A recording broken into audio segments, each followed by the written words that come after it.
Selanjutnya pemirsa Menteri Investasi dan Hilirisasi sekaligus CEO Danantara Rosan Roslani menegaskan bahwa Presiden Prabowo menginginkan upaya maksimal dalam penguatan kinerja badan usaha milik negara atau BUMN. Rosan menjelaskan terkait arahan Presiden Prabowo untuk segera kembali menyederhanakan struktur organisasi di BUMN.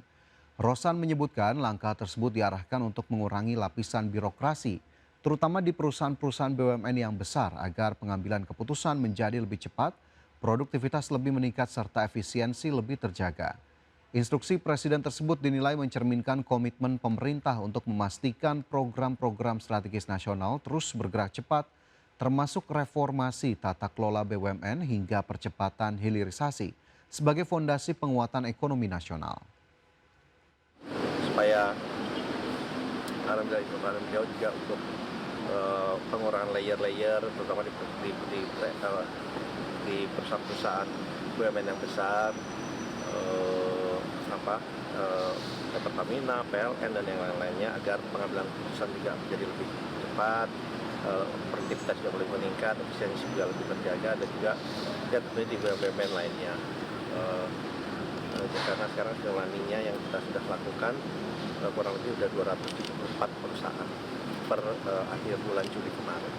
Dia tidak minta diupdate seperti itu, dan yang lainnya ya update mengenai progres dari hilirisasi yang sudah berjalan. Pertumbuhan ekonomi pada kuartal 2 2026 sebesar 5,29% masih menyisakan persoalan ketimpangan dan dinilai lebih banyak dinikmati orang kaya. Ekonom Indef menilai perbaikan kualitas pertumbuhan ekonomi perlu dimulai dari penguatan daya beli masyarakat secara organik bukan hanya melalui stimulus jangka pendek. Pertumbuhan ekonomi pada kuartal 2 2026 tercatat sebesar 5,29%. Meski demikian, kualitas pertumbuhan ekonomi Indonesia dinilai masih menyisakan persoalan ketimpangan. Menurut Direktur Big Data Indef Eko Listianto, saat ini manfaat pertumbuhan dinilai lebih banyak dinikmati kelompok masyarakat berpendapatan atas.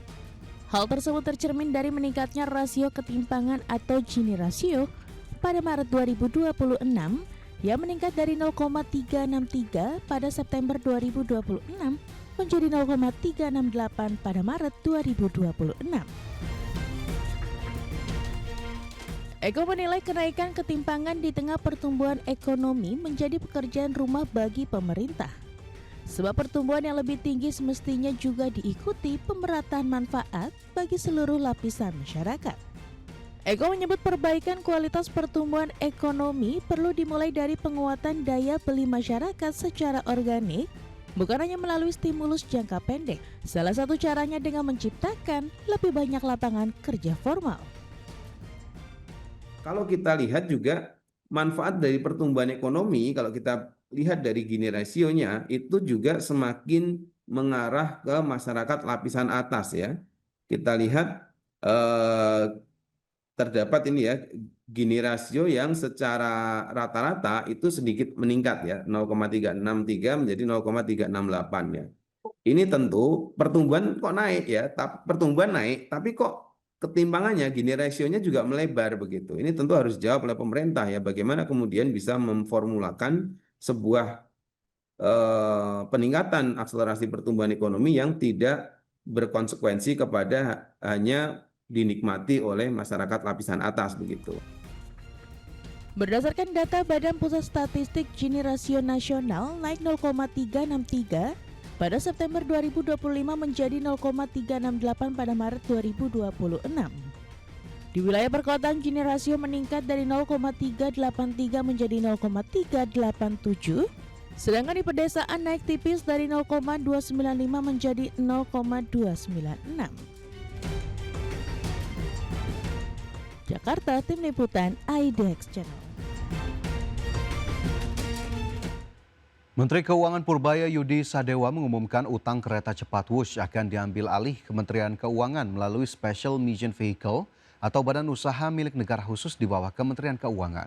Purbaya menjelaskan dengan skema tersebut nantinya tidak langsung membebani anggaran pendapatan dan belanja negara, meski infrastrukturnya telah dikelola oleh pemerintah. Menteri Keuangan Purbaya Yudisadewa memastikan proses restrukturisasi utang kereta cepat Jakarta-Bandung atau WUSH akan dipercepat dengan mengalihkan pengelolaannya dari Danantara ke Kementerian Keuangan.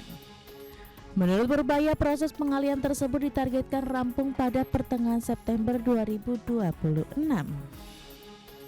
Purbaya menegaskan pengalihan pengelolaan utang WUSH tidak akan membebani anggaran pendapatan dan belanja negara, sebab nantinya aset dan pengelolaan PT Kereta Cepat Indonesia China atau KCIC akan ditangani melalui salah satu Special Mission Vehicle milik Kemenkyu seperti PT Sarana Multi Infrastruktur.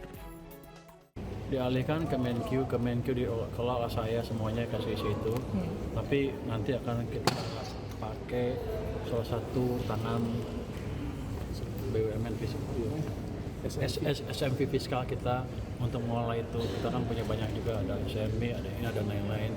Jadi nggak langsung jadi tanggung jawab APBN.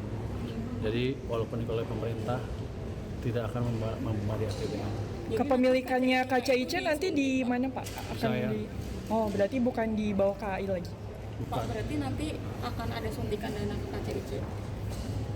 Atau suntikan dananya melalui SMV, terus baru SMV ke KCIC? Enggak, SMV kan punya untung juga, sebagian biarkan ke situ untungan. Kira-kira begitu gambaran kasar. Dengan proses pengalihan utang tersebut, Purbaya mengungkapkan kepemilikan 60% saham KCIC yang saat ini dimiliki Konsorsium Indonesia juga akan dialihkan ke Kementerian Keuangan dan tidak lagi berada di bawah PT Kereta Api Indonesia. Sementara 40% saham tetap dimiliki Konsorsium China. Dari Jakarta, Raharjo Patno, IDX Channel. Proyek kereta cepat WUSH masih menjadi beban besar bagi PT Kereta Api Indonesia. Meski pendapatan dan laba usaha tumbuh pada semester 1 2026, laba bersih KAI justru merosot 73,4% akibat membengkaknya rugi dari entitas asosiasi yang terkait dengan investasi di proyek WUSH. Berdasarkan laporan keuangan KAI Group semester 1 2026 unaudit, perusahaan membukukan laba tahun berjalan sebesar 314,03 miliar, turun tajam dari 1,18 triliun pada periode yang sama tahun lalu. Penurunan laba terutama dipicu lonjakan bagian rugi bersih entitas asosiasi dan Ventura bersama yang mencapai 2,99 triliun pada semester 1 2026. Nilai tersebut melonjak lebih dari 3 kali lipat dibandingkan semester 1 2025 yang sebesar 948,19 miliar rupiah. Salah satu penyumbang terbesar berasal dari PT Pilar Sinergi BUMN Indonesia atau PSBI, Konsorsium BUMN pemegang saham PT Kereta Cepat Indonesia China atau KCIC, operator kereta cepat WUSH. Kondisi ini menunjukkan investasi pada proyek tersebut masih menjadi tekanan utama terhadap kinerja konsolidasian KAI. Seperti diketahui sebelumnya, Kepala Badan Pengelola BUMN Doni Oskaria menyatakan penyelesaian utang proyek WUSH yang mencapai 7,26 miliar dolar dan membebani keuangan KAI akan dilakukan secara bertahap karena membutuhkan waktu. Berbagi sumber, IDX Channel.